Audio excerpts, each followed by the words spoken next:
साल 2024 में होने वाले लोकसभा चुनाव को लेकर जितनी चर्चा प्रदेश की 79 सीटों की नहीं हो रही है, उतनी चर्चा सिर्फ मात्र एक सीट की हो रही है और वो सीट है कैसरगंज। आखिरकार ये चर्चा है क्यों? और सबसे बड़ी बात ये है कि 27 तारीख से यहाँ पे नॉमिनेशन फाइल होना शुरू हो जाएगा और 27 तारीख आने में अब मात्र केवल 17 दिन ही शेष बचे हैं। ऐसे में अभी तक क्या भारतीय जनता पार्टी, क्या समाजवादी पार्टी, क्या बहुजन समाज पार्टी और क्या कांग्रेस, किसी ने भी अपने प्रत्याशी के नाम के पत्ते इस कैसरगंज लोकसभा सीट को लेकर के नहीं खोले हैं।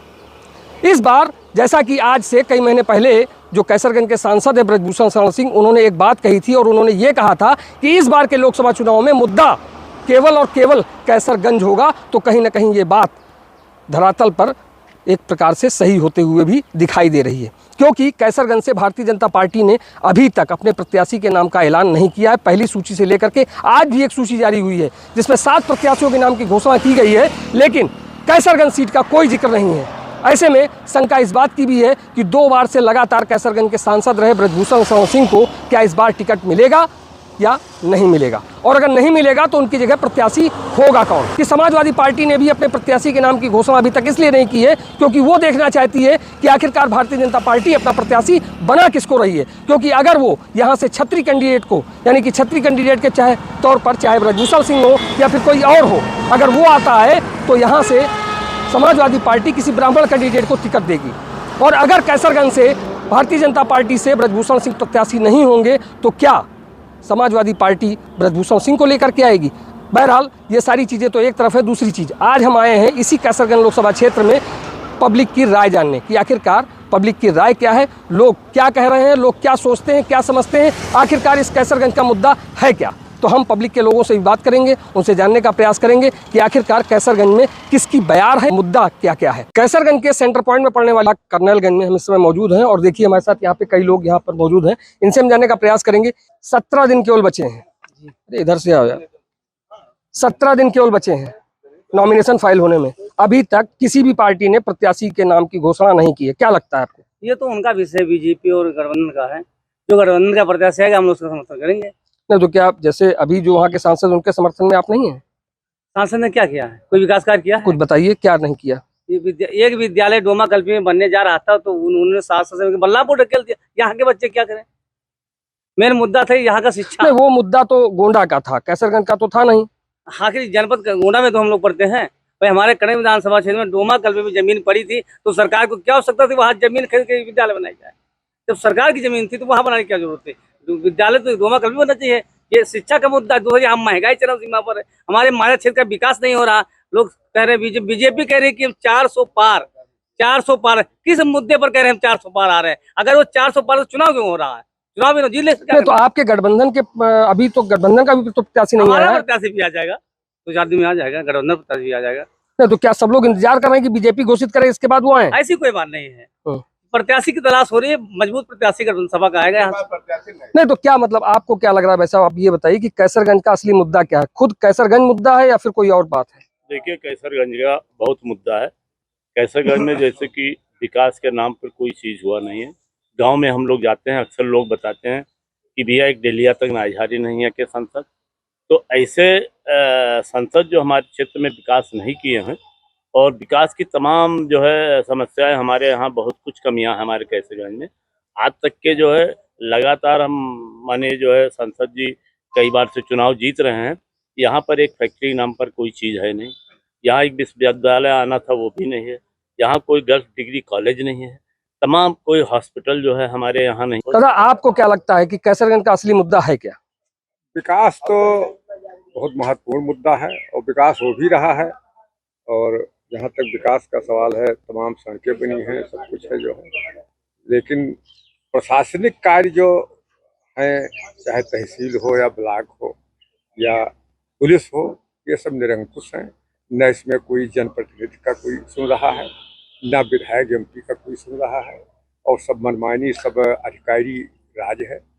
केवल एक कमी व्यवस्था की कमी केवल है, बाकी और नहीं तो ये जो कमी है ये किसके स्तर पे है?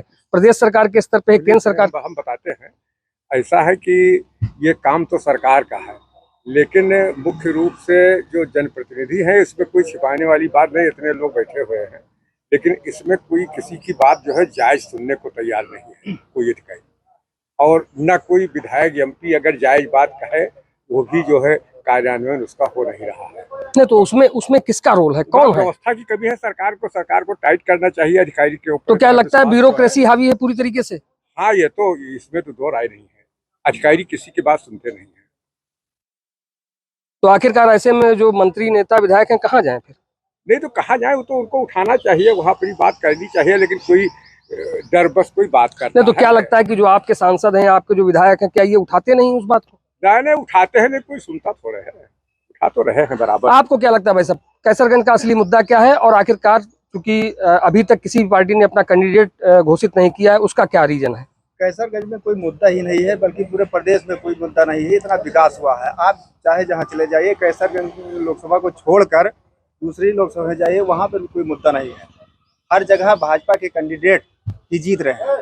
आप तो चुनाव भी लड़ चुके हैं विधानसभा का, ये बताइए अभी तक आपके भी पार्टी ने किसी भी प्रत्याशी के नाम की घोषणा नहीं की, क्या कारण? हमारे यहाँ तो जल्द से जल्द 2-3 दिन में नहीं तो क्या आपकी पार्टी के लोग भी इंतजार कर रहे हैं कि बीजेपी पहले पत्ता खोले फिर खोले? ऐसा कुछ नहीं, हम तो उनसे लड़ रहे हैं, हम काहे इंतजार करेंगे? हम उनसे नेक टू नेक लड़ रहे हैं, हम सरकार बनाने जा रहे हैं। तो कैसरगंज का मुद्दा क्या है? कैसरगंज का सबसे बड़ा मुद्दा, कैसरगंज ने पूरे हिंदुस्तान को शर्मसार कर दिया, मतलब पूरे विश्व स्तर पर। ये खिलाड़ियों वाला, देश की बेटियों वाला जो मसला था, ये कैसरगंज ने ही पूरे देश की बेइज्जती कराई, पूरे देश का अपमान कराया। गोल्ड मेडलिस्ट जो थी उनके साथ शोषण हुआ, उनका यौन शोषण हुआ। तो कैसरगंज का यही सबसे बड़ा मुद्दा है। कैसरगंज का विकास सबसे बड़ा मुद्दा है। कैसरगंज के भूमाफिया सबसे बड़ा मुद्दा है। कैसरगंज में तमाम रेलवे क्रॉसिंग आती है, इतना बड़ा जाम होता है, किसी सांसद और जनप्रतिनिधि के पास ये नहीं समय बचता है, ये नहीं व्यवस्था बचती है कि उसको बनवाने के लिए कोई जो है अपना वो प्रत्यावेदन दे, अप्रूवल कराएं। ऐसा कुछ नहीं, कैसरगंज सिर्फ लूटने में। और कैसरगंज के विकास की, कैसरगंज ने ही पूरे देश की बेइज्जती कराई, पूरे देश का अपमान कराया। गोल्ड मेडलिस्ट जो थी उनके साथ शोषण हुआ, उनका यौन शोषण हुआ। तो कैसरगंज का यही सबसे बड़ा मुद्दा है। कैसरगंज का विकास सबसे बड़ा मुद्दा है। कैसरगंज के भूमाफिया सबसे बड़ा मुद्दा है। कैसरगंज में तमाम रेलवे क्रॉसिंग आती है, इतना बड़ा जाम होता है, किसी सांसद और जनप्रतिनिधि के पास ये नहीं समय बचता है, ये नहीं व्यवस्था बचती है कि उसको बनवाने के लिए कोई जो है अपना वो प्रत्यावेदन दे, अप्रूवल कराएं। ऐसा कुछ नहीं, सिर्फ लूटने में। और कैसरगंज के विकास की बात जहां तक है, कैसरगंज में विकास हुआ है, मोटरसाइकिल से हेलीकॉप्टर तक का विकास हुआ है। सड़कें तो बहुत बढ़िया हम कह रहे हैं, मोटरसाइकिल पहले रही होगी साइकिल, अब साइकिल से 10 बीघे खेत से 10,000 बीघे तक का विकास हुआ है। 1960 में एक पुल बना था, विकास की बात जहाँ है, कटरा घाट पुल आप जानते हैं, उसके रिपेयरिंग के नाम पे 143 करोड़ रुपए खर्च हो गए।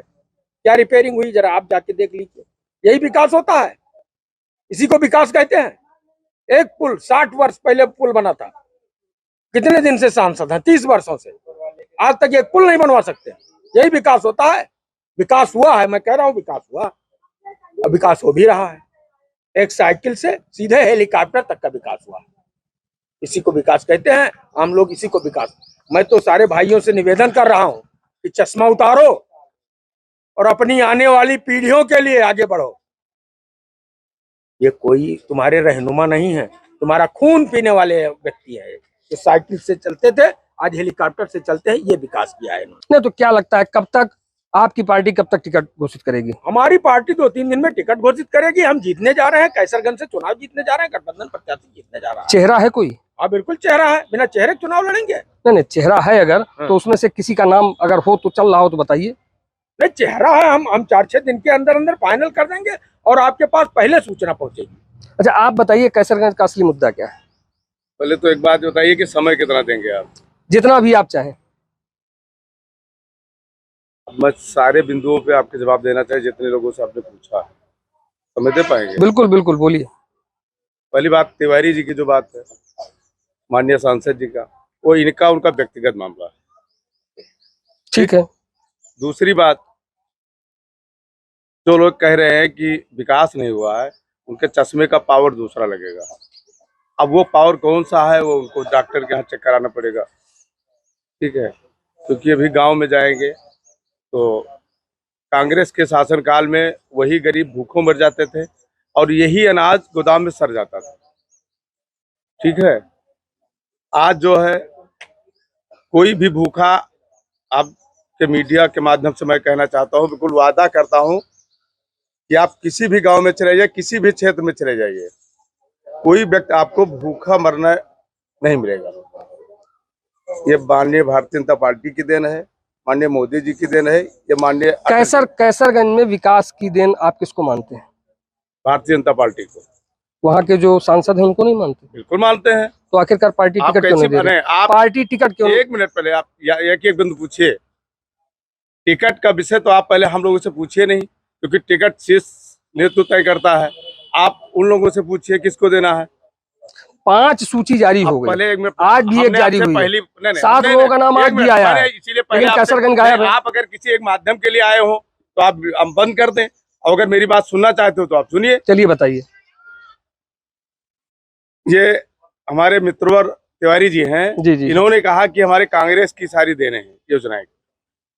एक कांग्रेस के समय में सांसद हुआ करते थे, इतने लोग बैठे हैं, या कोई लड़के पूछ लो कांग्रेस के समय में अन्नू भैया को, किसी कुंवर आनंद सिंह प्रताप सिंह को कोई जानते हैं? इतने लोगों में पूछ लीजिए। आप मीडिया लेकर बोले कि कोई देखा है? लेकिन कैसरगंज के सांसद को तो पूरा विश्व जानता है। नहीं, आप न कहें, हम न कहें, पूरा विश्व जानता है, तो वो उनके कर्मों पे जानता है, उनकी अच्छाइयों पे जानता है। ठीक है, आज वो एक एक बच्चा से मिलते हैं, विकास कराते हैं, सड़कें बनवाते हैं, कि पूरे 6 बजे से बैठ जाते हैं अपने आवास पे, दिन में 10 बजे 11 बजे तक मिलते हैं सबसे। तो आप ये मानते हैं कि कैसरगंज में जो बात ब्रजभूषण सिंह ने कही थी आज से 2-3 महीने पहले कि लोकसभा चुनाव में कैसरगंज मुद्दा होगा, बिल्कुल सही है? बिल्कुल सही है। किस बात को लेके? विकास के नाम पे उनके जो है सभी गरीब जनता से मिलने के बाद, समस्याओं को सुनने के बाद से उनको इस पे भी कोई कॉन्फिडेंस है कि हमने जनता के लिए किया है, जनता हमारे साथ खड़ी होगी। नहीं तो जनता उनके साथ, पार्टी उनके साथ खड़ी है। बिल्कुल खड़ी है। आपको कोई सूचना है? नहीं मिल रहा? टिकट क्यों नहीं दे रही है? टिकट देगी। आपको कोई सूचना हो कि नहीं मिल रहा है तो बात अलग है। नहीं, 16-17 दिन बचे हैं नॉमिनेशन फाइल होने में, क्या लगता है? अभी 7 सीट बाकी है घोषित होने में। चलिए नहीं, अब ये एक मिनट, इसीलिए हमने कहा था। बताएं। आप इसका मतलब बताएं। आपने अभी सबसे विकास के विषय में पूछा और कैंडिडेट के विषय में पूछा। मैं इन गठबंधन के मित्रवर से पूछना चाहता हूं, एक तरफ आप सबका साथ यानी गंगा जमुना तहजीब लेकर चलना चाहते हैं, चाहे हिंदू है मुसलमान हो, ठीक है। इन्हीं गठबंधन के नेता अभी मुख्तार अंसारी जो है हार्ट अटैक से मृत्यु हुई है। हार्ट अटैक से मृत्यु हुई, उसके वो भी तो आ रहा है कि भाई उनको जहर दिया गया, मरने से पहले उस आदमी ने कन्फेस किया इस चीज को। तो वो जांच का विषय है ना, जांच कमेटी बैठ गई है, वो जांच रिपोर्ट देगी कि कैसे मृत्यु हुई है। लेकिन मैं यहाँ के कैंडिडेट जो भविष्य में यहाँ के गठबंधन के नेताओं से कैंडिडेट जो श्रावस्ती का टिकट मांग रहे हैं, बहराइच का मांग रहे हैं, हमारे यहाँ का भी मांग रहे हैं, मैं उनसे पूछना चाहता हूँ, मैं भी क्षेत्र का जनता हूँ, कि उन्होंने अफजाल अंसारी ने जो 2 विधायक की हत्या की थी, कृष्णानंद राय की और राजू राजपाल की, क्या वो इंसान नहीं थे? जो यहाँ के गठबंधन के नेता कह रहे हैं कि मैं गंगा जमुनी तहरीर बोलबम का होता है तो प्रसाद खिलाते हैं, मुहर्रम होता है तहजिया उठवाते हैं, एक मिनट, मुहर्रम होता है तहजिया उठवाते हैं। आज उनको मिलने के लिए उनके मजार पे जाकर के उन्होंने उनसे मुलाकात किया है, लेकिन कृष्णानंद राय से और राजू पाल राय उनके बच्चों से मिलने का उनका आज तक मौका नहीं मिला। अच्छा, आप कुछ कह रहे हैं, क्या कह रहे हैं बताएं। भैया बता रहे हैं, तब सही चीज पूछेंगे नहीं, आप जुड़ते कट जाएंगे। जी बता रहे हैं कि मुख्तार अंसारी, नहीं पूरी बात हो जाने दीजिए, आप जुड़ते क्यों हटा लिए? ये शब्द तो फिलहाल बीच में आया नहीं, लेकिन मैं इनको बता दूं, मुहर्रम होता है तहजिया उठवाते हैं। आज उनको मिलने के लिए उनके मजार पे जाकर के उन्होंने उनसे मुलाकात किया है, लेकिन कृष्णानंद राय से और राजू पाल राय उनके बच्चों से मिलने का उनका आज तक मौका नहीं मिला।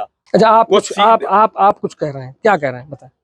भैया बता रहे हैं, तब सही चीज पूछेंगे नहीं, आप जुड़ते कट जाएंगे। जी बता रहे हैं कि मुख्तार अंसारी, नहीं पूरी बात हो जाने दीजिए, आप जुड़ते क्यों हटा लिए? ये शब्द तो फिलहाल बीच में आया नहीं, लेकिन मैं इनको बता दूं कि जिसका ये गुणगान कर रहे हैं 1996 की बात है, जब आदरणीय केतकी देवी जी सांसद हुई थी। उसी समय एक नारा लगा था, न राम का न रहीम का, ये दाऊद इब्राहिम का। तो पहले से वो चल रहे हैं दाऊद इब्राहिम से हैं। आप कोई कोर्ट है नहीं, कोर्ट ने उनको बरी कर दिया, फिर आप किस बात से टिप्पणी उठाते हैं? सुनिए, अच्छा चलिए आप लोगों सीधी बात, ये बताइए, आप अपनी व्यक्तिगत बात बताएं। कैसरगंज का मुद्दा है क्या? कैसरगंज का जो पूर्व में हमारे समाजवादी पार्टी से पूर्व में करेली यादव जी चुनाव लड़े थे, मात्र 15 दिन में उन्होंने 3,30,000 वोट पाया था। रही बात कैसरगंज में, समाजवादी पार्टी ने 100 नंबर दिया, कैसरगंज पार्टी ने 108 दिया। कैसरगंज में सारे मुद्दे समाजवादी पार्टी ने किया, और भारतीय जनता पार्टी तो ने कोई पार्टी ने अभी तक टिकट क्यों नहीं घोषित किया? पिछली बार में हमारी पार्टी ने टिकट घोषित किया, तब भी हमारी पार्टी 16 दिन बचा है नॉमिनेशन का, अभी तक प्रत्याशी मैदान में नहीं आया, कैसे चुनाव? उसमें कोई दिक्कत नहीं है। तो हमारे जितने कार्यकर्ता हैं वो चुनाव लड़ रहे हैं, पूरी तरह चुनाव लड़ रहे हैं, हर बूथ पर चुनाव लड़ रहे हैं। कौन लड़ रहा है? किसी कोई चेहरा है? साइकिल नहीं, साइकिल हमारी चुनाव लड़ रही है। कौन चेहरा है? चेहरा कौन है? साइकिल है हमारा, और कोई नहीं है। जिस दिन जो पार्टी प्रत्याशी उतर जाएगा, नहीं, कोई भी सड़क से उठा के आदमी बैठा देंगे अरे उसी को। पिछली बार आप हमारा देख लिया, रिकॉर्ड देख लीजिए हमारा। तो बाहरी कैंडिडेट थे। अरे वही तो मैंने कहा, 3 लाख वही जिता लेंगे इनको। पिछले चुनाव में 3,30,000 वोट, मात्र 15 दिन, और इस दिन में 10 दिन पहले और मुझे टिकट मिल जाएगा, हम चुनाव जीत जाएंगे। आपको क्या लगता है कैसरगंज का असली मुद्दा है क्या? कैसरगंज असली मुद्दा कैसरगंज विकास का मुद्दा है। विकास हमारी भारतीय जनता पार्टी ने चौतरफा विकास किया है। योगी मोदी के नाम पर पूरा क्षेत्र पुनः भाजपा की सरकार बनाने जा रही है। 4 जून 400 पार। नहीं, तो ये बताइए, सारी चीजें ठीक है आपकी, 16 दिन बचा है नॉमिनेशन फाइल होने में, 17 मान लीजिए, तो अभी तक आखिरकार प्रत्याशी मैदान में क्यों नहीं आया? नाम की घोषणा क्यों नहीं की पार्टी? नाम की घोषणा ये उच्च नेतृत्व की बात है। ये क्या विचार कर रहा है, कब दे रहा है? जो भी आएगा हमारा प्रत्याशी कमल का फूल। अच्छा, आपको क्या लगता है भाई साहब, क्या है कैसरगंज का असली मुद्दा? भैया हम युवा हैं, हमको रोजगार चाहिए, और जो हमको रोजगार देने की बात करेगा हम उसको वोट करेंगे। हम युवा हैं, पढ़े लिखे हैं, हमको खाली रोजगार चाहिए बस। जो हमको रोजगार देगा हम उसको वोट करेंगे। नहीं, तो अभी क्या मौजूदा वक्त में जो सांसद हैं या मौजूदा वक्त जो सरकार है, क्या वो रोजगार नहीं दे पा रही? भैया 24 साल के हो गए, ना रोजगार मिला आज तक, ना कुछ मिला है। लॉलीपॉप खाली मिल रहा है बस, और कुछ नहीं मिल रहा है। आपको क्या लगता है कि कोई भी ऐसी पार्टी है जो रोजगार दे सकती है? कौन सी पार्टी? कांग्रेस पार्टी थी जो काफी अच्छा विकास किया था, रोजगार दे रही थी। लेकिन जब से भाजपा आई है, धर्म के नाम पर, हम ठाकुर हैं, क्षत्रिय हैं, लेकिन ये जो भाजपा आई है धर्म के नाम पर विकास कर रही है, केवल धर्म का विकास कर रही है, रोजगार नहीं दे रही है। हम धर्म लेके रहेंगे अपने साथ में, लेकिन हमको रोजगार चाहिए। पहले रोजगार रहेगा तो धर्म हम अपने बचा लेंगे। दादा, आपको क्या लगता है कैसरगंज का मुद्दा क्या है? मुद्दा जो भाई साहब ने बोला है वो हम संतुष्ट हैं इनकी बात से। नहीं, तो ये बताइए, जैसे अभी तक किसी भी पार्टी ने अपने प्रत्याशी का ऐलान नहीं किया, कौन सा ऐसा व्यक्ति है जिसको आप जिताने का प्रयास करेंगे या उसको वोट देंगे? कोई है? अब जो आएगा वो देखेंगे सामने। नहीं, तो किसी को, भाई जैसे पार्टियां हैं, तो किसी पार्टी पे आप विश्वास रखते हैं कि कौन सी पार्टी ठीक है? पार्टी ने हम व्यक्ति विशेष पर विश्वास रखते हैं, जो हमारे नजदीक हो, जो हमारे समझ में हो, वो उस पर हम विश्वास। ये नहीं विश्वास रखते कि मतलब कौन सी पार्टी सत्ता में आ सकती है, कौन सी नहीं आ सकती, ऐसा कोई वो नहीं? अच्छा, आपको क्या लगता है कि कैसरगंज का असली मुद्दा है क्या, और आखिरकार चल क्या रहा है? आज विधानसभा है, सबकी अलग अलग समस्या है। जैसे विकास हुआ, लेकिन गोंडा से लखनऊ के लिए कोई मेमो नहीं है, पब्लिक परेशान है। भले ही रोड है, लेकिन 150 किराया दे के लखनऊ पहुंचे, पहले 25 पहुंचते थे। तो समस्याएं तो अलग अलग है। रह गई टिकट की बात, तो 2002 में दाखिला के दिन टिकट मिला था प्रत्याशियों को, तभी तो जीते हारे थे। तो अभी तो 16 दिन है, टाइम कोई कम नहीं। तो ये बताइए, पिछले कई दिनों से, जब से चुनाव का ऐलान हुआ है, तब से लेकर के आज तक कैसरगंज का कोई प्रत्याशी नहीं घोषित किया, किसी पार्टी ने नहीं किया। प्रत्याशी जो यहाँ का था वो विवादित चेहरा है, इसलिए अभी तक जो उस पार्टी ने नहीं घोषित किया। इसी कौन विवादित है?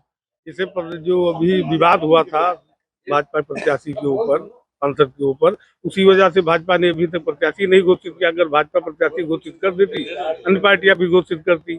अब क्या होता है, जब तक पार्टियां सब अपने अपने विचार से घोषित करेंगी, जिसको करना होगा उसको। और यहाँ का मुद्दा जो है, जैसे पिछड़ा क्षेत्र है हमारा, है तो हाईवे पर, लेकिन फिर भी पिछड़ा है। हमें ख्याल से तो 10 साल में इधर से कोई रोड वगैरह ऐसा नहीं है कि जो बनी हो, जिसको हम लोग दिखाएं कि ये रोड इस साल बनी है, या कोई कॉलेज बने हैं, कोई ऐसा काम नहीं हुआ है जिसके बारे में कोई बता सकता है। आपको क्या लगता है भाई साहब, कैसरगंज का क्या मुद्दा है? रोजगार चाहिए हमें, रोजगार का। नहीं तो रोजगार क्या अभी तक कोई दिला नहीं पाया क्या? अभी तो कोई नहीं रोजगार मिला। नहीं, जैसे 5 साल भाजपा में तो कोई कह रही है नौकरी कि हमने इतने रोजगार दे दिए, नहीं, 5 साल में कोई वैकेंसी के लिए हो बताइए। और जो वैकेंसी निकलती है उसमें कहीं ना कहीं पेपर लीक हो जाता है। पहले ही लीक हो जाता है। तो क्या रीजन है? क्या सरकार कंट्रोल नहीं कर पा रही है? सरकार विफल है। अच्छा, तो आपको क्या लगता है कि कैसरगंज में कैसा प्रत्याशी होना चाहिए? अब वो कोई अच्छा प्रत्याशी होना चाहिए। अभी तक जितने लोगों को आपने देखा, क्या उसमें से कोई अच्छा नहीं था? नहीं, अभी तो अच्छा कोई नहीं है। अच्छा, आपको क्या लगता है कैसरगंज का मुद्दा क्या है? बहुत बढ़िया मुद्दा है। रोड बन रही है, चारों तरफ विकास हुआ है। भाजपा गवर्नमेंट जैसा कोई गवर्नमेंट ही नहीं है। तो भाजपा जैसा कोई गवर्नमेंट नहीं, तो भाजपा आखिरकार अब 16 दिन बचे हैं, प्रत्याशी के नाम की घोषणा नहीं की। घोषणा जब भी करेगी तो बीजेपी जीतेगी यहाँ से। नहीं तो बीजेपी जीतेगी अलग जो भी बात है। बात प्रत्याशी आएगा, हम लोगों को कमल देखना है, प्रत्याशी नहीं देखना है। चेहरा चाहे जो हो, जो भी चेहरा होगा कमल निशान देखना है। जो कमल का निशान लेकर आएगा उसी को वोट देना है। सीधी बात। तो ब्रजभूषण सिंह अगर नहीं होते तब? कोई जो भी आएगा, कमल निशान देखना हम लोगों को, प्रत्याशी नहीं देखना है, कमल निशान देखना है। योगी मोदी देख के हम लोगों को वोट देना है। तो फिलहाल ये थे हमारे साथ कुछ लोग जिनसे हमने बातचीत की, जिनसे जानने का प्रयास किया कि आखिरकार उनके दिल में है क्या और कैसरगंज का असली मुद्दा है क्या। जो पार्टी पहले पत्ते खोलेगी, इसके बाद ही एक एक करके सारी जो प्रत्याशी हैं वो यहाँ से कहीं ना कहीं मैदान में आएंगे। राजेश तिवारी, भारत समाचार, गोंडा।